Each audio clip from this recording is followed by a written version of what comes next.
आज का टॉपिक हमारा है एक विश्वासी जीवन में एक खेती के क्या सिद्धांत है। यानी बहुत सारे ऐसे उदाहरण बाइबल में दिए गए जो प्रभु ने खेती को लेकर के, बीज को लेकर के प्रभु ने उदाहरण दिए, एग्जाम्पल लिए और अपने लोगों को समझाया है। प्रियो, तो हमें समझना है कि हमें भी खुदा एक खेती के रूप में देखता है और वो हम पर हल चलाता है, हम पर कई ऐसे प्रोसेस करता है। सो उन्हीं प्रोसेस के बारे में हम जानेंगे प्रियो, क्योंकि हम उसके क्या हैं, बच्चे हैं। और प्रभु यीशु मसीह हमारे जीवन से, आपके जीवन से वो एक मकसद को पूरा करना चाहता है, एक लक्ष्य को पूरा करना चाहता है। सो अपने आप को साधारण मत समझना, अपने आप को बेकार मत समझना। दुनिया आपको तुच्छ देख रही, दुनिया आपको टूटा हुआ देख रही, दुनिया कह रही इनके पास तो कुछ नहीं है, ये गरीबी अवस्था में है, ये तो इतने दुखित अवस्था में जा रहे, इनके पास खाने के लिए एक दिन का खाना नहीं है। ऐसे लोग बोल रहे होंगे या ऐसी आपकी परिस्थिति आज हो सकती है, लेकिन डरना नहीं, घबराना नहीं।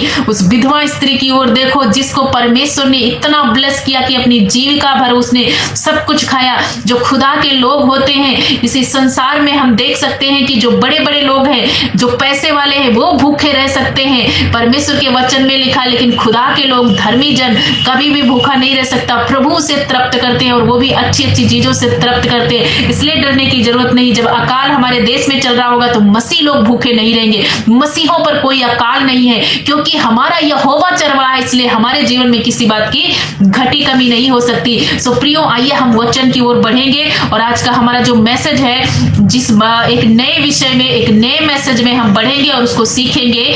जो मैसेज है यशाया 28 का 23 और 29 पद तक हम देखेंगे। यशाया की किताब से हम कुछ वचन को देखेंगे प्रियो, और जो मैं आपको समझाना चाहूंगी, आपके बीच में रखना चाहूंगी कि इन आयतों से जो परमेश्वर है, परमेश्वर पिता हमारा यशाया भविष्यद्वक्ता से बात कर रहा है। और क्या कर रहा है? यह यशाया भविष्यद्वक्ता के द्वारा अपने इस्राएली लोगों से बात करना चाह रहा है, उन्हें कुछ बताना चाह रहा है। यानी अपने भविष्यद्वक्ता को इस्तेमाल करके अपने लोगों तक प्रभु कुछ बातें पहुंचाना चाह रहा है, या उनको कुछ समझाना चाह रहा है, कुछ उनको जो है उनके जीवन में कुछ बातें करना चाह रहा है प्रियो। तो ये हम चीजें समझेंगे उसी प्रकार से जैसे मेरे द्वारा आप तक ये मैसेज पहुंच रहा है, या आपसे प्रभु कुछ बातें करना चाह रहा है, सेम वैसे हम आपको सरल भाषा में समझाना चाहेंगे कि यशाया से प्रभु इस्राएल के लोगों से बातें करना चाह रहा है। और वो बातें क्या हैं कि यहाँ पर प्रभु मुख्य 3 बातों के बारे में, विषय में बात कर रहे हैं। 3 प्रक्रिया, यानी यूजुअली किसान अपने खेत में जो करता है वही बात प्रभु यहाँ पर अपने लोगों से करने वाले हैं। यानी समझाने के लिए प्रभु यहाँ 3 प्रोसेस में बात करना चाह रहा है। वो तीनों प्रोसेस को हम जानेंगे। तो आइए पहले हम क्या कर लेते हैं, वचन को पढ़ते हैं प्रियो। तो आइए वचन को हम खोलेंगे 28 और 28 का 23 और 29 पद, अध्याय 28 जिसका आयत है 23 से और 29 पद तक। तो मैं आप लोगों के लिए वचन को पढ़ना चाहूंगी। यदि आप लोग बाइबल लेके बैठे हो प्रियो, तो जरूर मेरी ये रिक्वेस्ट है आपसे कि बाइबल को खोलो और वचन को हमारे साथ में पढ़ो। आइए हम आपके लिए वचन को पढ़ेंगे। 23 से पढ़ेंगे। कान लगाकर मेरी सुनो, ध्यान धरकर मेरे वचन सुनो। क्या हल जोतने वाला बीज बोने के लिए लगातार जोतता रहता है? क्या वह सदा धरती को चीरता और हेगा फेरता रहता है? क्या वह उसको चौरस करके सौंफ को नहीं छितराता, जीरो को नहीं बखेरता और गेहूं को पाती करके, और जौ को उसके निज स्थान पर और गठिए गेहूं को खेत की छोर पर नहीं बोता? क्योंकि उसका परमेश्वर उसको ठीक ठीक काम करना सिखलाता है और बतलाता है। दावने की गाड़ी से तो सौंफ दाई नहीं जाती और गाड़ी का पहिया जीरे के ऊपर नहीं चलाया जाता, परंतु सौंफ छड़ी से और जीरा सोंटे से झाड़ा जाता है। रोटी के अन्न की दावनी की जाती है, परंतु कोई उसको सदा दावता नहीं रहता, और ना गाड़ी के पहिए ना घोड़े उस पर चलाता है, वह उसे चूर चूर नहीं करता। 29 पद में हम देखेंगे, यह भी सेनाओं के यहोवा की ओर से नियुक्त हुआ है, वह अद्भुत युक्ति और महिमा बुद्धिमान, महाबुद्धिमान है।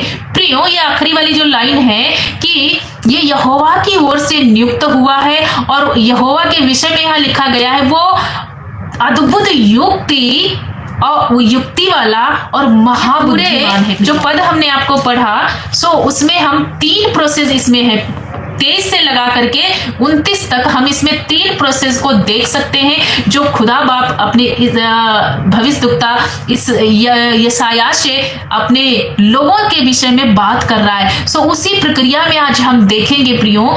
तो आइए हम पहला प्रोसेस देखते हैं, खेत का जोतना। यहाँ पर हम पहला प्रोसेस क्या देखते हैं, खेत का जोतना, जो 23 और 24 पद में लिखा है, कान लगाकर मेरी सुनो, ध्यान धरकर मेरे वचन को सुनो। क्या हल जोतने वाला बीज बोने के लिए लगातार जोतता रहता है? प्रियो, क्या वह सदा धरती को चीरता और हेगा फेरता रहता है? आइए हम पहला प्रोसेस को देखेंगे। यहाँ पे जो परमेश्वर अपने लोगों से बताना चाहता है कि प्रभु यहाँ एक सवाल कर रहा है अपने लोगों से। आज वही सवाल आपसे रहा है, प्रभु क्या मतलब कि वो एक सवाल कर रहा है कि क्या सवाल है, किसी मिट्टी को क्या कोई किसान हमेशा जोतता रहता है?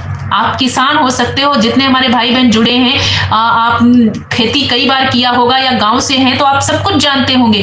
क्या किसान हमेशा खेत को जोतता रहता है, मिट्टी को चीरता रहता है या हेगा फेरता रहता है? तो आंसर में क्या है, यानी खुदा बाप आपसे सवाल कर रहे हैं कि क्या किसान हमेशा खेत को जोतता रहता है? तो आंसर में है नहीं, किसान हमेशा खेत को जोतता नहीं रहता। उसका कुछ समय है, डिसाइड किया गया है, उसके लिए कुछ समय तक किसान इस प्रक्रिया को करता है। यानी जोतने की प्रक्रिया को कुछ समय तक किसान अपने खेत में करता है। ताकि इसलिए करता है प्रियो, क्योंकि कई बार मिट्टी इतनी सख्त, इतनी पथरीली होती है, तो किसान क्या करता है, जब उस पर हल चलाता है तो नीचे की मिट्टी ऊपर आती है और ऊपर की मिट्टी नीचे जाती है, और नीचे कुछ घास, कुछ जड़ें जो गहराई तक फंसी होती हैं वो खुद करके ऊपर आ जाती है। यानी खेत पूरी तरह से जो है अंदर से सारा कुछ निकल करके अच्छी खेती बनती है, यानी नरम मिट्टी बन जाती है। तो प्रियो, मैं आपको बताना चाहूंगी कि यहाँ पर किसान क्या करता है कि कुछ पल के लिए नहीं, कुछ समय के लिए खेती को अपने क्या करता है, जोतता है, मिट्टी को चीरता है और मिट्टी को क्या करता है, इतना मुलायम करता है, नर्म करता है। ताकि इसलिए करता है वो, ताकि जो बीज वो छीटे उसी मिट्टी पर, जो बीज बोया जाए उस मिट्टी पर, तो बहुत अच्छी रीति से वो उग सके।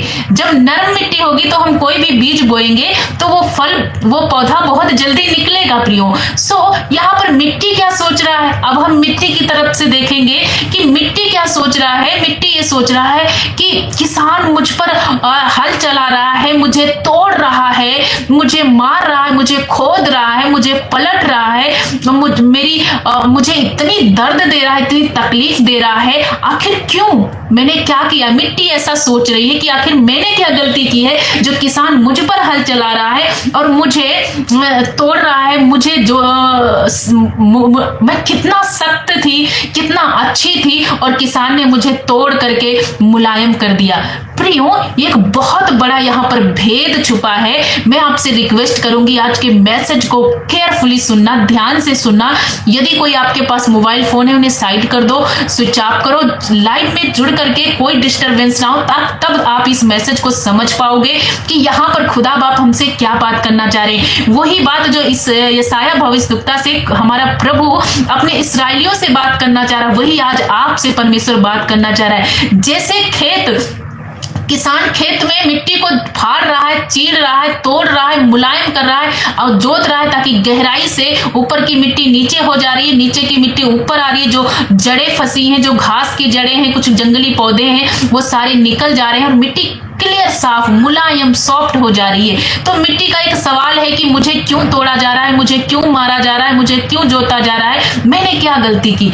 प्रियो, आज मैं आपको बताना चाहती हूँ, सेम यही प्रोसेस जो किसान मिट्टी के साथ कर रहा है, यही प्रोसेस कई बार हमारे जीवनों में भी किया जाता है। वो हमारा प्रभु हमारे जीवन में करता है। किस प्रकार, किस लिए करता है? इसलिए करता है, कई बार आप निराशा में जाओगे, कई बार आप विपरीत हालात हालात में चले जाओगे, कई बार आप टूट जाओगे, कई बार आपकी प्रार्थनाओं के उत्तर नहीं आएंगे प्रियो, कई बार आप उपवास कर रहे हो तो भी आपको जो है आपके जीवन में कुछ परिवर्तन नहीं हो रहा है, कई बार आपका बच्चा सफल हो जा रहा है, बीमारी पे बीमारी आई जा रही है, और आप क्या सोच रहे हो, आप ये सोच रहे हो कि मैं तो प्रार्थना भी कर रहा हूँ, प्रभु के करीबी में जा रहा हूँ, एक अच्छा जीवन जी रहा हूँ, जैसा परमेश्वर चाहते हैं वैसा जीवन जी रहे हैं, फिर भी हमारे जीवन में ये समस्या क्यों?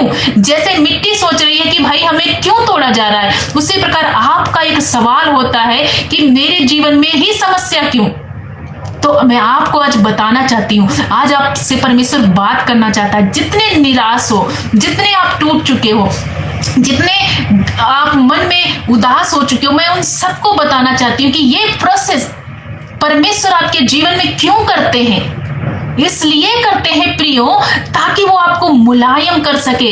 यानी आपको जो घमंड है आपके अंदर, जो आपके अंदर अहंकार है, कई बार हमारे जीवन में कुछ कुछ गलतियां आ जाती हैं प्रियो, कई बार हम क्रोध को जो है करते ही रहते हैं, प्रभु के चरणों में हैं, वचन को पालन कर रहे हैं, लेकिन फिर भी संसार की कुछ कुछ बातें हमारे जीवन में है जिनको हम छोड़ नहीं पा रहे हैं। तो परमेश्वर को क्या करना पड़ रहा, मजबूरी में हमको क्या करना पड़ा, हम पर हल चलाना पड़ा।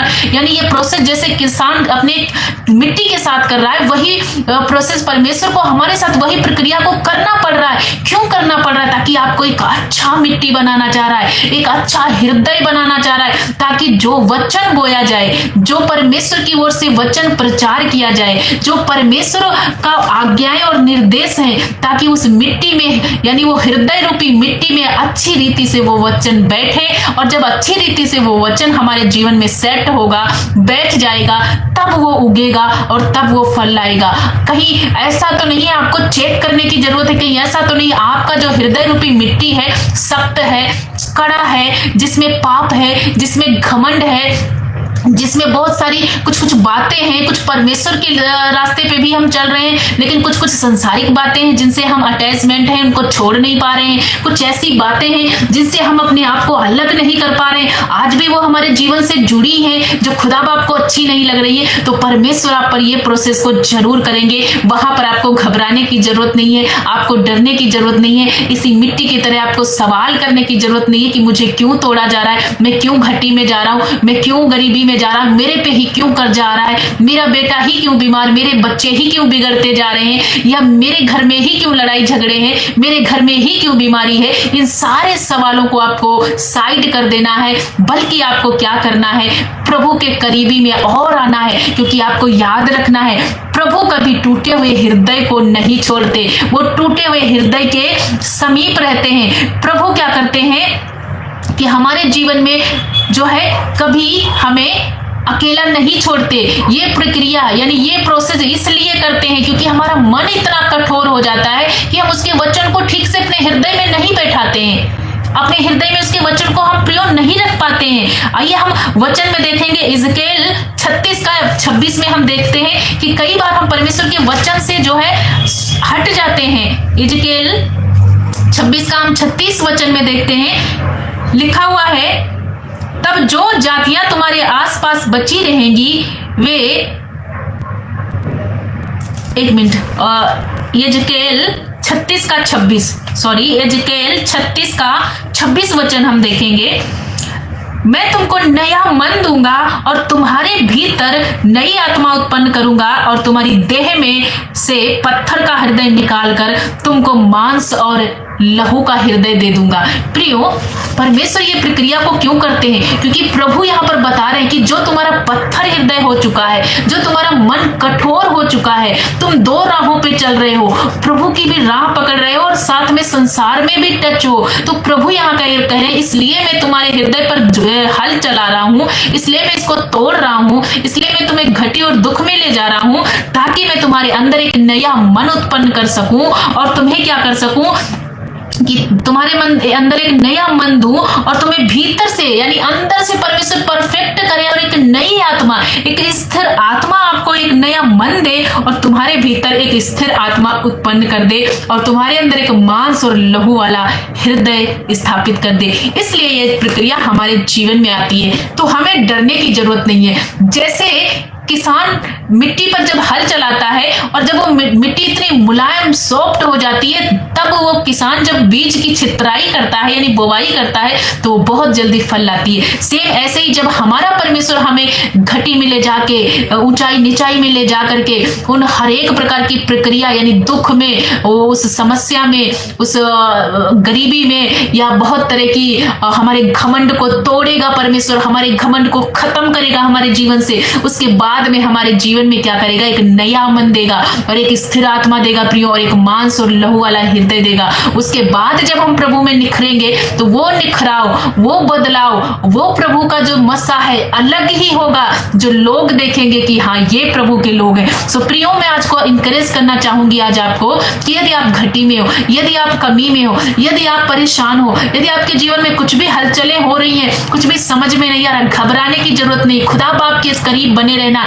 उससे प्रार्थना करते रहना, अपने जीवन को प्रतिदिन उसके हाथों में देना, उसे ही समर्पण करना, उसके वचनों में मनन करना, अपने आप को उसको देना है, दे देना कि पिता तू हमें ठीक कर, तू हमें अंदर से सख्त जो मैं हूँ, जो मैं कठोर हूँ, मैं ढीठ हूँ, कई बार बड़े ढिठाई के पाप मैं करता हूँ, यानी बार बार उन्हीं पापों में गिरता हूँ, ताकि प्रभु तो मुझे अंदर से ठीक करके मुझे एक कामयाब, एक आशीषित व्यक्ति बना दे। सो प्रियो, यही यशायाह भविष्यद्वक्ता से प्रभु अपने लोगों के लिए ये मैसेज दे रहे हैं, ये बता रहे हैं। आज ये मैसेज आप लोगों के लिए है, जितने भाई बहन हमारे साथ जुड़ गए हो, जितने आज इस वचन को सुन पा रहे हो, प्रभु आज आपसे बात करना चाहते हैं।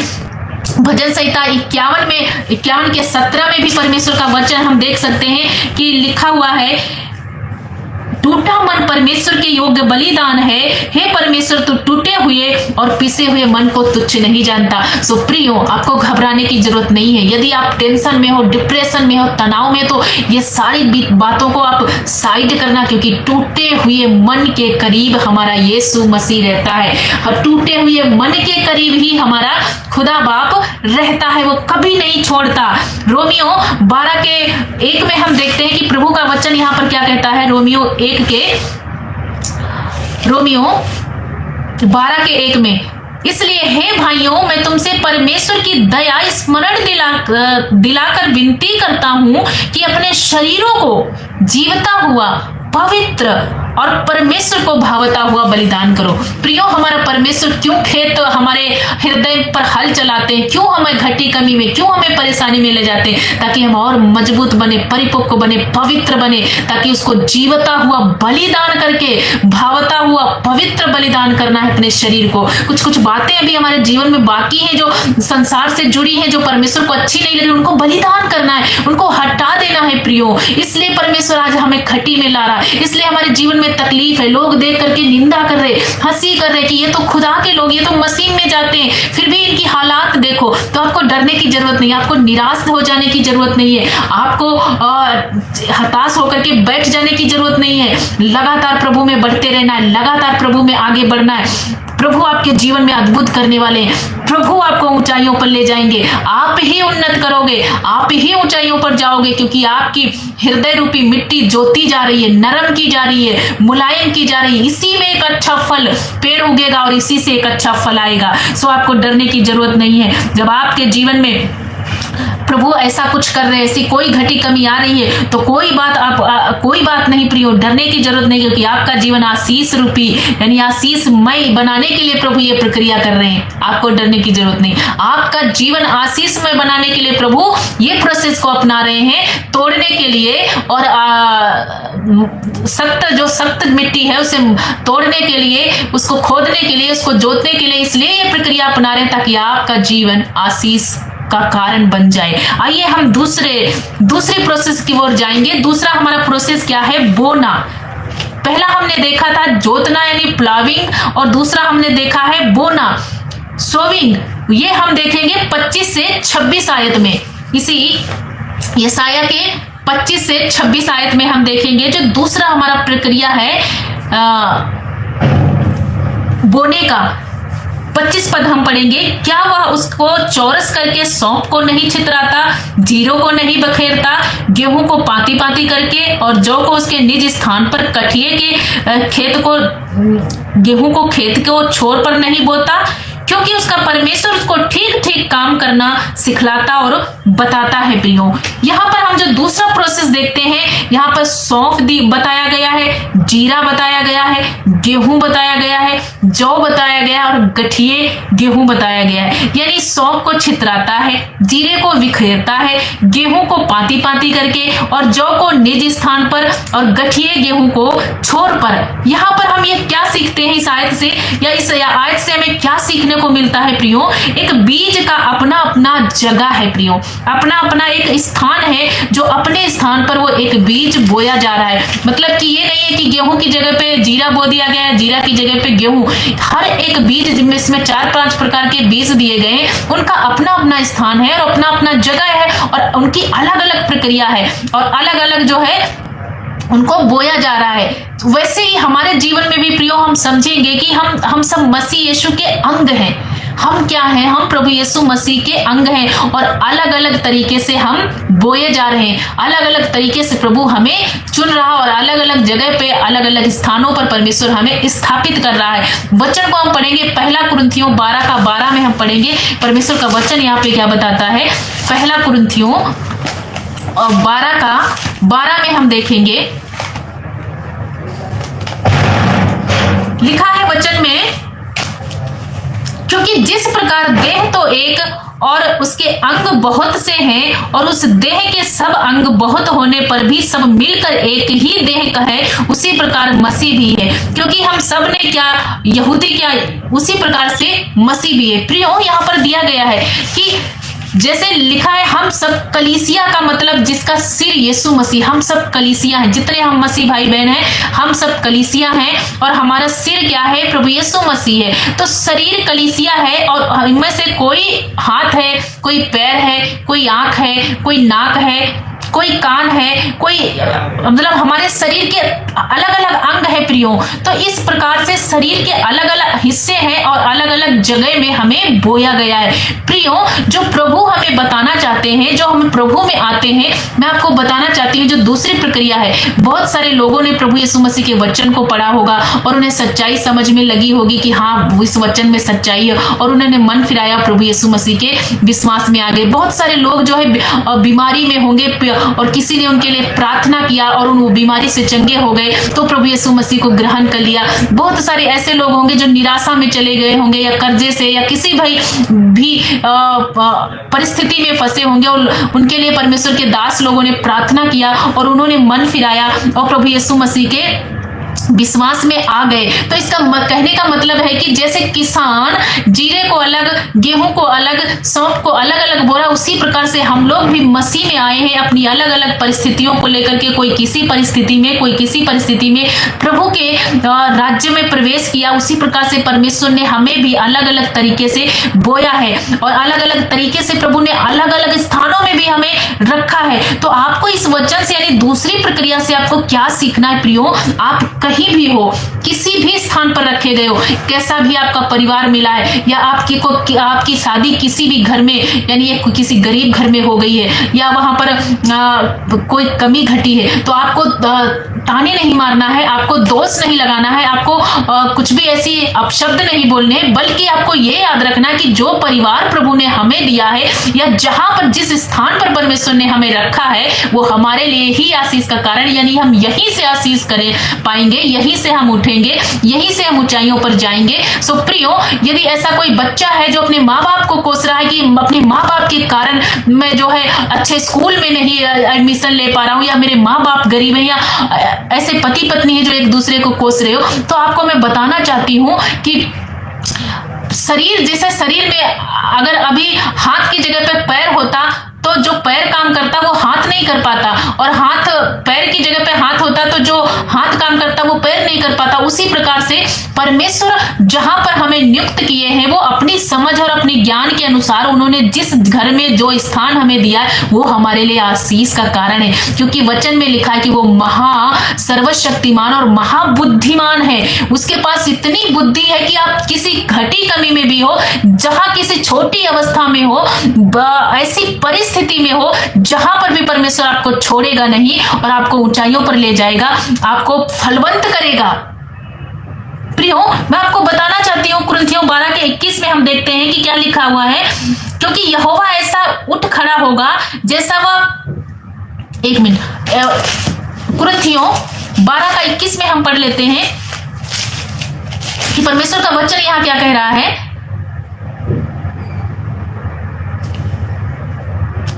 आंख हाथ से नहीं कह सकती मुझे तेरी आवश्यकता नहीं, और ना सिर पांव से कह सकता है कि मुझे तेरी आवश्यकता नहीं, परंतु देह के वे अंग जो दूसरों से निर्बल लगते हैं और बहुत ही आवश्यक है कि देह के जिन अंगों को हम आदर के योग्य नहीं समझते उन्हीं को हम अधिक आदर देते हैं। हमारे शोभाहीन अंग और भी बहुत शोभामान हो जाते हैं, फिर भी हमारे शोभामान अंगों की इसकी आवश्यकता नहीं, परंतु परमेश्वर ने देह को ऐसा बना दिया कि जिस अंग को आदर की घटी थी उसी को और भी आदर मिले, ताकि देह में फूट ना पड़े, परंतु अंग एक दूसरे की बराबर चिंता करे। इसलिए यदि एक अंग दुख पाता है तो सब अंग दुख पाते हैं, और यदि एक अंग की बड़ाई होती है तो उसके साथ सब आनंद मनाते हैं। तो इसी प्रकार परमेश्वर ने क्या कहा कि हमारे अंगों की परमेश्वर ने रचना की है, ऐसे तरीके से रचना की है कि अगर अंगुली में चोट लग जाए तो पूरे शरीर में दर्द होता, पैर में लग जाए तो पूरे शरीर में दर्द होता। उसी प्रकार से हमें परमेश्वर ने रखा है,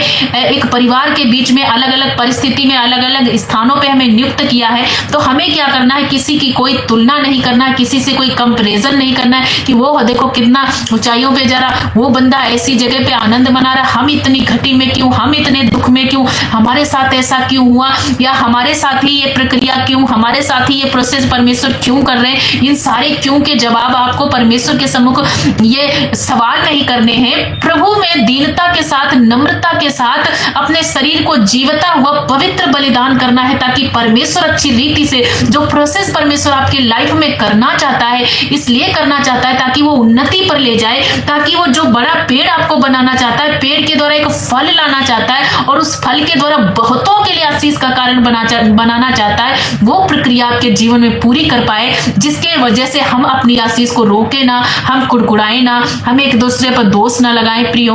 और हमें क्या करना है, परमेश्वर में आगे बढ़ना है, क्योंकि परमेश्वर हमें एक बीज की तरह छितरा रहे हैं। जैसे किसी को जीरे को बिखेर दिया गया, जैसे हमने अभी क्या पढ़ा कि सौंफ को क्या कर दिया गया, छितराया गया, जीरे को बिखेरा गया। उसी प्रकार से कोई ऐसे भाई बहन है जिनको अलग स्थिति में रखा गया, कुछ ऐसे मसीह के लोग हैं, उनके बेटा बेटी जो प्रभु के हैं उनको अलग स्थिति में रखा गया। यानी हर एक व्यक्ति को अलग अलग परिस्थिति में डाला गया और उनकी अलग अलग प्रक्रिया की जा रही है, ताकि वो एक नए आशीष के रूप में अलग अलग उभर करके आए और प्रभु के लोग कहलाए, और अलग यानी एक यूनिक सी आशीष आपके जीवन में प्रभु दे पाए। सो हम आपको बताना चाहते हैं कि आपके जीवन में किसी भी तरह की परिस्थिति हो सकती है, लेकिन मेरे प्यारे भाई बहनों, आज आपको कुड़कुड़ाने की जरूरत नहीं है। हर एक काम प्रभु के लिए करना है। हर एक परिस्थिति में हम बढ़ते हुए भी प्रभु की धन्यवाद, प्रभु का सराहना, प्रभु के वचनों को मनन करना, उसके करीबी में जाना कभी नहीं छोड़ना है, विश्वास से नहीं हटना है।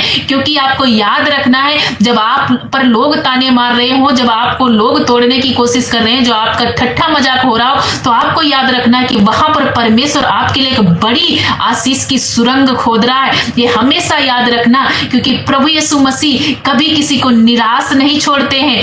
याद रखना, छुटकारा हमारे जीवन में, यदि तेरे लिए कोई गड्ढा रखा है तो उस गड्ढे के बाद तेरे लिए आशीष भी रखी है। जब यूसुफ गड्ढे में गया तो उसके बाद वो, यदि पोतीफर राजा ने जेल में भेजा तो जेल के बाद एक बड़ा सिंहासन भी है। याद रखना, जैसे उसको एक बड़ा सिंहासन मिला, यदि हमारे जीवन में आज कमी घटी है, यदि हमारे जीवन में आज परेशानियां हैं, आज हमारे जीवन में तकलीफें हैं, तो आपके लिए एक बड़ी आशीष परमेश्वर आगे रखे हैं। इसलिए आपको निराश होने की जरूरत नहीं, डरने की जरूरत नहीं, प्रभु के मार्ग से हटने की जरूरत नहीं है। उसके मार्ग को छोड़ करके अपने जीवन को खराब करने की कोशिश ना करना प्रियो। अगर प्रभु से दूर गए तो कुछ भी आपके जीवन में हासिल नहीं होगा। इसलिए जो प्रक्रिया परमेश्वर कर रहे हैं उसको उनको करने दो। वो भला परमेश्वर है, वो जानता है, वो हमें नाश करने के लिए प्रक्रियाएं नहीं कर रहा है, वो हमें नष्ट करने के लिए दुख नहीं हमारे जीवन में दे रहे, वो हमें कमी घटी में जाने के लिए हमें वो दुख नहीं दे रहे, वो इसलिए दुख दे रहे हैं ताकि वो एक दिन हमें हीरा बना सके, हमें सोने के समान चमका सके। जिस तरह से सोना जब आग की भट्टी में डाला जाता है, जब तपाया जाता है तो और चमकता है प्रियो, तो वही परमेश्वर प्रक्रिया यहाँ कर रहे हैं और हमें हमें एक हीरा बनाने की कोशिश कर रहे हैं, ताकि हम आने वाले दिनों में ऐसी आशीष को प्राप्त करें ताकि हम दूसरों के लिए भी आशीष का कारण बन जाएं। आइए हम तीसरी प्रक्रिया में जाएंगे, तीसरे प्रोसेस में जाएंगे, जो है थ्रेसिंग यानी दावनी की प्रक्रिया, जो ये बहुत वेरी इंपॉर्टेंट प्रक्रिया है प्रियो, ये दावने की।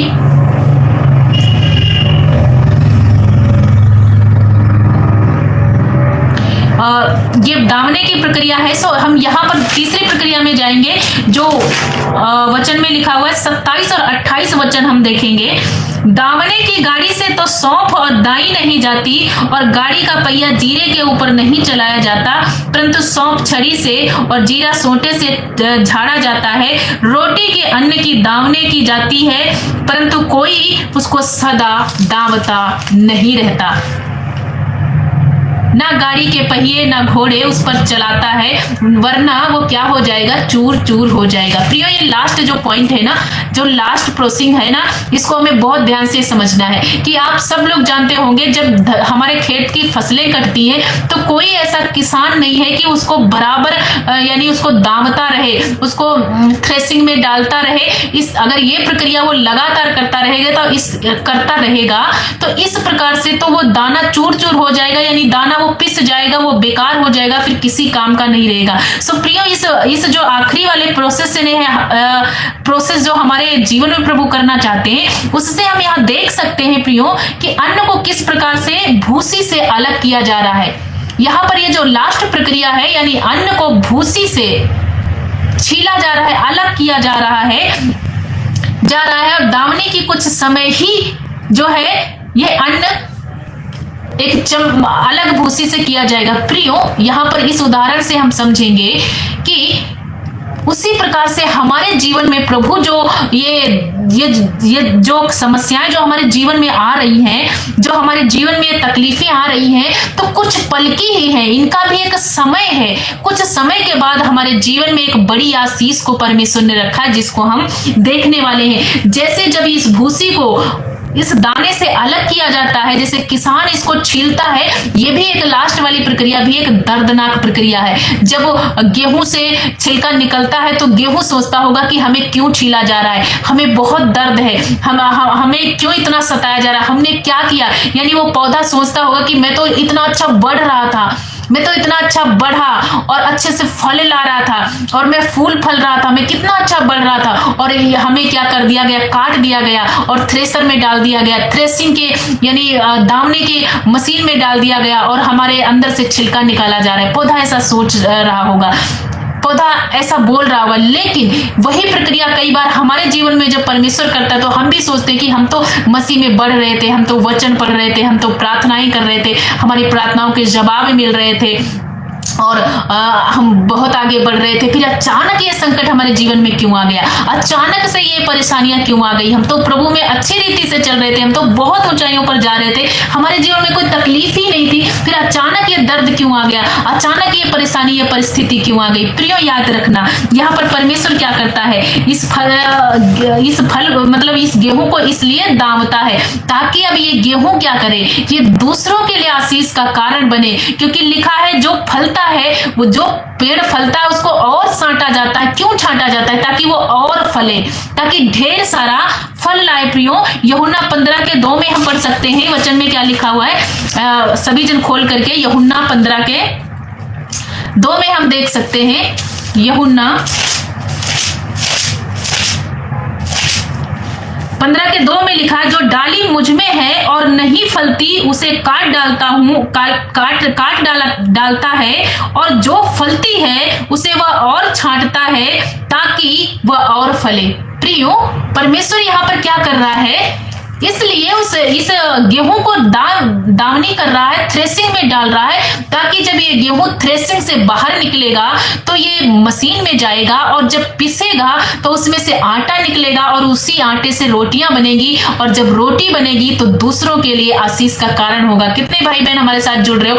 एक बार आप सोचो कि आप बहुत इतनी भूख लगी हो और आपके साथ सामने गरम गरम पराठे या रोटियां बन करके आ जाएं, तो आपको क्या लगेगा? आप बहुत अंदर से आनंदित हो जाओगे कि हाँ बहुत मन खुश हो जाएगा खा करके।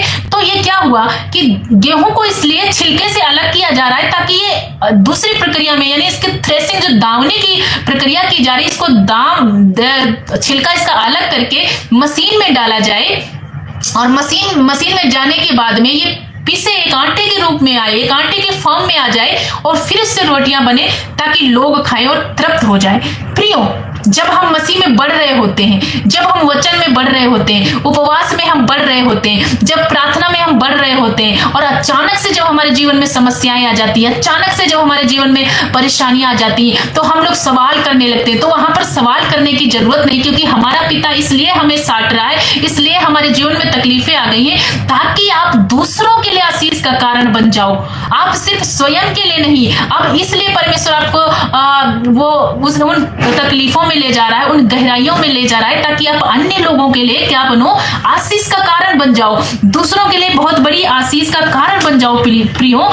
इसलिए परमेश्वर आपको क्या कर रहा है, छांटने की प्रक्रिया में यानी दावने की प्रक्रिया में चला रहा है। तो आज आपको इन तीनों प्रक्रियाओं को समझना पड़ेगा। यदि आपके जीवन में ऐसी कोई तकलीफें हैं तो याद रखना है, जब तक गेहूं का दाना मिट्टी में गिरता और सड़ता और मरता नहीं है तब तक वो फल नहीं ला, यानी वो पौधा नहीं उगता है ना फल लाता है। तो उसी प्रकार से हमारे जीवन में भी परमेश्वर कुछ प्रक्रियाएं करता है, कुछ प्रोसेसिंग करता है ताकि हमको एक अच्छा और एक समझदार और एक आशीष का कारण, एक उपयोगी बर्तन बना सके प्रियो, ताकि हम दूसरों के लिए आशीष का कारण बने, अपने लिए भी आशीष का कारण बने, अपने घराने के लिए आशीष का कारण बन जाए, अपने गांव और जिले के लिए आशीष का कारण बन जाए। और एक दिन परमेश्वर चाहता है कि हम दुनिया के छोर तक उसके गवाह बन जाएं, लोगों के तक प्रभु का आशीष का कारण बने। जब हमें देखें लोग तो प्रभु का रूप को देखने पाए, यानी प्रभु के वचनों, प्रभु का तेज देखने पाए। जब हमको देखें, हमसे बात करें, हमारा चलना उठना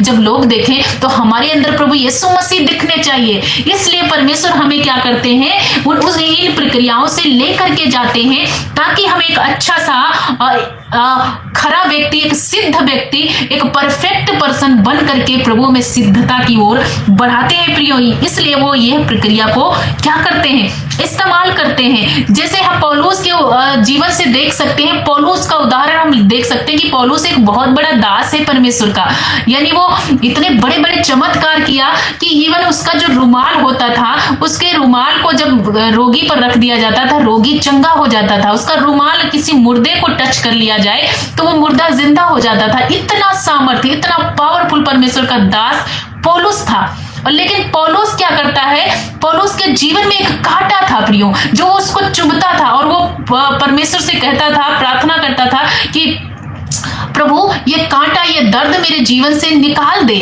तो परमेश्वर वहां पर क्या कहते हैं कि ये तेरे लिए मेरा अनुग्रह ही काफी है, तेरे लिए मेरा अनुग्रह ही काफी है। क्यों? इसलिए ताकि तू बहुत सारे प्रकाशन की वजह से, बहुत जो प्रभु का प्रकाशन तुझ पर उतरा है और जो ये आशीष, जो चंगा करने का वरदान तुझे मिला है, जिसकी वजह से तेरे अंदर घमंड ना जाए, तो फूलने ना लग जाए, तो अहमान ना करने लग जाए, ताकि तेरे शरीर में ये कांटा बना रहे, तो तुझे याद रहे और तू अपने दर्द को एहसास कर, यानी दर्द को शरीर में लेते हुए अभिषेक में आगे बढ़ना।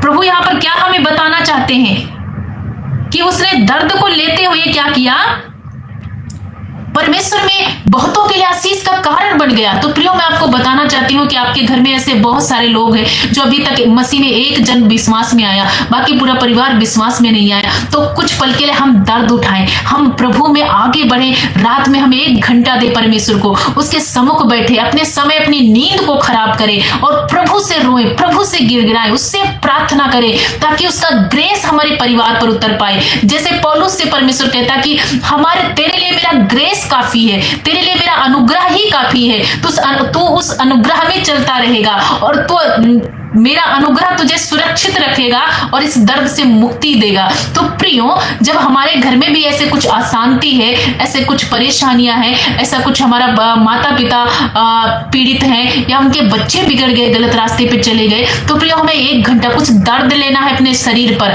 कुछ अपने शरीर पर तकलीफें लेनी है, हमें रात में प्रार्थना में जाना है, 1 घंटा निकालना है और उन विषयों को लेकर के, मुश्किल जरूर होगा, एक विषय को लेकर के 1 घंटा एक ही विषय पर प्रार्थना करना मुश्किल मुश्किल पड़ेगा, लेकिन जब इस दर्द को हम लेंगे और इस दर्द को लेकर के प्रार्थना में बैठ जाएंगे प्रियो, तो हम अपने घर को बदलते हुए, अपने घर को बचते हुए देखेंगे। हमारे घर के जीवन के विषय में जो शैतान बातें योजनाएं बना रहा है, उसको नाश करने की कोशिश कर रहा है, उनको हम सारी योजनाओं को खत्म करते हुए देखेंगे। यानी हम बड़ी आशीष को देखेंगे, हमारे घर के भी लोग बचेंगे, उस खुदा बाप के राज्य के वारिस बनेंगे। सो प्रियो, मैं आज को आपको बताना चाहती हूँ,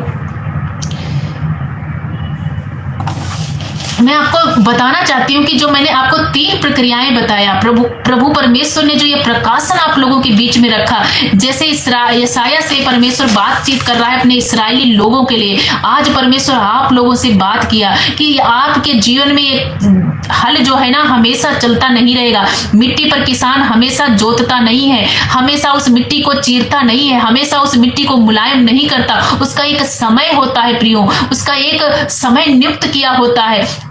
एक समय पर वो जोती जाती है और एक समय होता है जब उसमें पेड़ पौधे निकलते हैं, फल निकलते हैं। प्रियो, हमारे जीवन में भी यदि आज कठिनाई है, यदि आज हम परेशान हैं, यदि आज हम दुखी हैं, तो ये कुछ समय है जो हमारे जीवन को तोड़ा जा रहा है, हमारे जीवन को जोता जा रहा है। इसलिए किया जा रहा है ताकि हमारा हृदय मुलायम बन जाए, हमारे हृदय मांस और लहू वाला हृदय बन जाए, हमारे अंदर से घमंड, हमारे अंदर से अहंकार, हमारे अंदर से जो हम बड़े सख्त हैं, हम झुकना नहीं चाहते, ये सारी चीजों को परमेश्वर खत्म करे। और एक समय ऐसा आएगा, जैसे खेती का एक समय ऐसा मिट्टी का आता है जब वो पौधा उगाती है, फलवंत होती है, हमारे जीवन में भी एक समय आएगा कि हम फलवंत होंगे, क्योंकि हमेशा हम पर दुख नहीं रहेंगे, हमेशा हमारे परमेश्वर का हाल हम पर नहीं चलेगा। एक समय जब आएगा, जब हम फसल काटने का समय आएगा, पौधा उगने का समय आएगा, फलवंत होने का समय आएगा, और एक समय ऐसा आएगा लास्ट में कि हम दूसरों के लिए आशीष का कारण बन जाएंगे। प्रियो, तो परमेश्वर के वचन से अटैचमेंट रहना है, आपको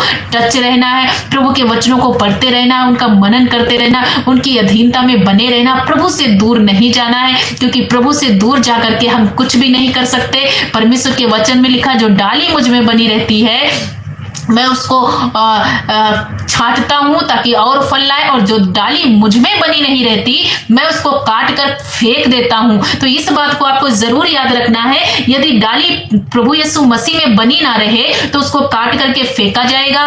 तो ये बात आपको याद रखना, यदि प्रभु से आप दुख में, तकलीफ में, परिस्थिति में हट गए तो आप काट कर फेंक दिए जाओगे, और यदि प्रभु से लगे रहे तो आपको और छांटेंगे परमेश्वर, इसलिए ताकि आप ढेर सारा फल लाओ और एक आशीषित जीवन जी पाओ। तो प्रियो, मैं आपको बताना चाहती हूँ, ऐसी कोई गलत आदतें हैं आपके अंदर तो आज ही अपने मन को फिराना है, आज ही खुदा बाप को अपने हृदय में ग्रहण करना है, आज उसको अपने जीवन में इनवाइट करना है, उस महान राजा को इनवाइट करना है, क्योंकि उसकी लास्ट आयत में हम पढ़ेंगे कि परमेश्वर की आखिरी आयत में क्या लिखा हुआ है। 29 में हम जाएंगे 28 के, और उसमें क्या लिखा हुआ है उसको हम पढ़ लेंगे। यह भी सेनाओं के यहोवा की ओर से नियुक्त हुआ है, वह अद्भुत युक्ति वाला और महाबुद्धि वाला परमेश्वर है। सो आपको डरने की जरूरत नहीं, हम ऐसे परमेश्वर की अधीनता में हैं जो महाबुद्धिमान और अद्भुत युक्ति वाला परमेश्वर है। सो वो बहुत बुद्धिमान है और अद्भुत युक्तियां करने वाला है, और जो ये प्रक्रिया, ये दुख की, परेशानी की और ये संकट की जो प्रक्रिया हम पर नियुक्त की गई, वो यहोवा इसे ठीक करेंगे, क्योंकि वो बुद्धिमान है, उसे मालूम है हमें किस तरह से चलाना है, वो जानता है कि हमें कैसे वो चलाएगा, वो जानता है कि उसने हमारे लिए क्या क्या योजनाएं की है, वो हमारे भविष्य का क्रिएटर है, वो हमारा क्रिएटर है, हमारे माँ के गर्भ में रचने से पहले से वो हमें जानता है, वो हमारे नाम को लेकर के बुलाने वाला परमेश्वर है। सो आपको डरने की जरूरत नहीं है, अपने विषय में चिंता करने की जरूरत नहीं है, अपनी चिंता यहोवा पर छोड़ दो, क्योंकि उसको तुम्हारा ध्यान है, इसलिए आपको डरने की जरूरत नहीं है। आज अपना सारा चिंता, सारा कुछ उस पर छोड़ दो, और यदि आप दर्द की अवस्था से जा रहे हो, टूटे हुए अवस्था से जा रहे हो, तो डरना नहीं, क्योंकि टूटे हुए हृदय के समीप ही खुदा बाप रहते हैं। सो आज के वचनों से परमेश्वर आपको आशीष दे। आप लोग ज्यादा से ज्यादा प्रभु में बने रहो प्रियो, प्रभु से कभी दूर ना जाना, हमारी यही रिक्वेस्ट है। अपने क्रोध पर, अपने गुस्सा पर, अपनी कुछ बातें जो परमेश्वर को अच्छी नहीं लगती हैं, हम प्रभु को भी मान रहे हैं, और कुछ चीजें संसार से भी हम अटैचमेंट है, संसार से भी टच है, तो इसीलिए परमेश्वर हमारे जीवन में कुछ तकलीफों को अलाउ करता है, कुछ समस्याओं को अलाउ करता है, ताकि वो हमें एक सही और एक अच्छा और एक परफेक्ट व्यक्ति बना सके। सो प्रियो, मैं आपको बताना चाहती हूँ, आज प्रभु से मन जोड़ो, प्रभु से अपने आप को अटैचमेंट करो, प्रभु की उपस्थिति में बैठो। प्रभु आपको एक सिद्ध व्यक्ति बनाएंगे, सिद्धता की ओर ले जाएंगे और आपको परफेक्शन में चलाएंगे। सो आज के वचन से प्रभु आपको बहुत आशीष दे। आइए हमारे सभी जन जितने भाई बहन हैं, सब लोग अपने विषय को डाल सकते हैं। मैं आप सभी के लिए प्रार्थना करूंगी और लास्ट प्रार्थना में जाएंगे, सबके विषय के लिए प्रार्थना करेंगे। कितने भाई बहनों को आज का मैसेज समझ में आया, कुछ सीखने को मिला? यदि सीखने को मिला तो सभी जन यस टाइप कर सकते हो, सारे जन यस टाइप कर सकते हो। आइए हम सब लोग मिलके खुदा बाप की उपस्थिति में उसके उस महान मैसेज के लिए, उस महान प्रकाशन के लिए हम उसका धन्यवाद करेंगे। धन्यवाद मेरे पिता यीशु, हम आपका धन्यवाद करते पापा, हम आपकी स्तुति करते हैं मेरे प्यारे यीशु। आपका भेद अद्भुत है, जिस पर आप प्रकट करो वही समझ सकता है प्रभु। हम आपका धन्यवाद करते राजा, सचमुच आप महान और जीवित परमेश्वर, बुद्धिमान, महामहिम, युक्ति वाले परमेश्वर। पिता, आज का मैसेज जो अपने बच्चों के बीच में शेयर किया, आपने 3 प्रक्रियाएं हमारे बीच में रखी प्रभु। हम सीख पाए, हम जानने पाए कि तेरे वचन के द्वारा आप हमें क्या सिखाना चाहते हो।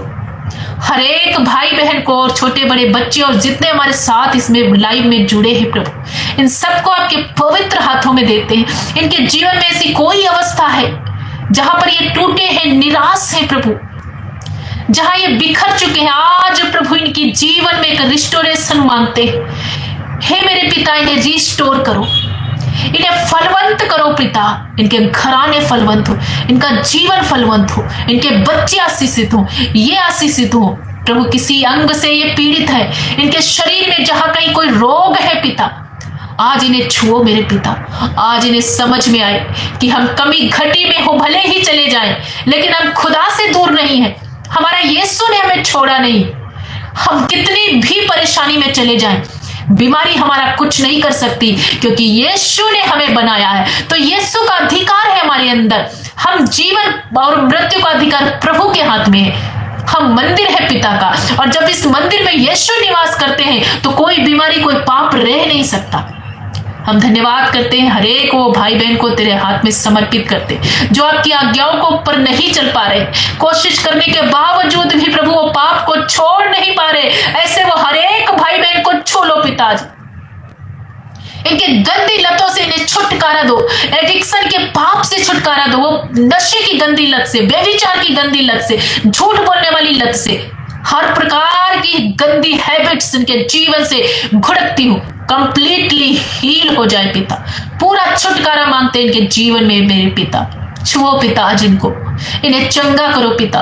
इनके शरीर में कोई हिस्सा खराब हो गया, आज नया अंग बना दो। लीवर नए बनने पाए, किडनी नहीं बनने पाए, वो प्रभु फैटी लीवर ठीक होने पाए, किडनी के स्टोन्स ठीक होने पाए। यदि लीवर में पीलिया है, यीशु के नाम से हर प्रकार का पीलिया इनके शरीर को छोड़ जाए, निकलो।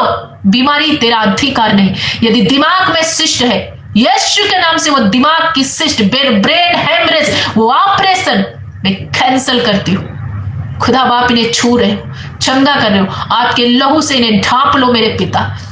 ऐसे बच्चे जो कॉम्पिटिटिव एग्जाम की तैयारी कर रहे हैं, उनमें उनको क्वालिफाइड करो पिता, अच्छे अच्छे पदों पर नियुक्त होने के लिए। यदि वो कई बार असफल हुए प्रभु, इस साल वो सफलता में बदलने पाए, यह साल उनकी सफलता का साल बन जाए पिता। हम धन्यवाद करते ऐसे भाई बहन जो तेरे वचन को सिर्फ सुन रहे हैं, उस पर चल नहीं रहे, सीरियस नहीं ले रहे, अपने हृदय को पत्थर कर लिया है, कठोर कर लिया है। आज उनके हृदय को जोतना प्रभु, उस मिट्टी को तोड़ना मेरे परमेश्वर, उस हृदय रूपी मिट्टी को तोड़कर उनके हृदय में मांस और लहू वाला हृदय दे दो प्रभु, ताकि वो तेरा वचन को गहराई से बिठाने पाए और उस वचन पर चलने वाले बन जाए। सिर्फ सुनने वाले ही नहीं, उसको मानने वाले और चलने वाले बन जाए, ताकि ये उस नरक की आग से बचने पाए जो शैतान ने तैयार की है। पिता, अपने स्वर्ग राज्य में हर एक जन का नाम लिख लो पापा। हम धन्यवाद करते हर एक जन के लिए प्रार्थना करते, उन बच्चों के लिए, उन बूढ़े बुजुर्ग माता पिता के लिए, जवान बहन भाइयों के लिए, हर एक इनका विषय कोई भी हो सकता है। जितने अपनी प्रार्थना विनती को आपके सम्मुख ला रहे, इनकी हर एक प्रार्थना विनती आपके चरणों में लाती हूँ पिता। इन्हें छुओ, इन्हें प्रभु चंगा करो आज। इनकी घटी कमी को दूर करो पिता, इन्हें आशीष में बदलो प्रभु। मैं आपका धन्यवाद करती हूँ अपने बच्चों को छू रहे हो, पवित्र आत्मा की आग से भरो, अपनी हुजूरी में चलाना प्रभु। ओ प्रभु यीशु, पूरा दिन आपने संभाला, आज की रात इनकी जिंदगी से जोड़ा, जब ये रात में सोने जाए बुरे सपनों से, गंदी प्रभु जी शैतान के अटैक से बचाना, सारी रात इनको अच्छी मीठी सुकून भाई नींद देना, कल का दिन ये आपके नाम से शुरू करने पाए। हर एक भाई बहन के जीवन से वो शराब, वो नशा, वो पीलिया, वो जॉइंटिस प्रभु जी, थायराइड, कैंसर, हर प्रकार की बीमारी, नाना प्रकार की बीमारी इनके शरीर को छोड़कर जाए।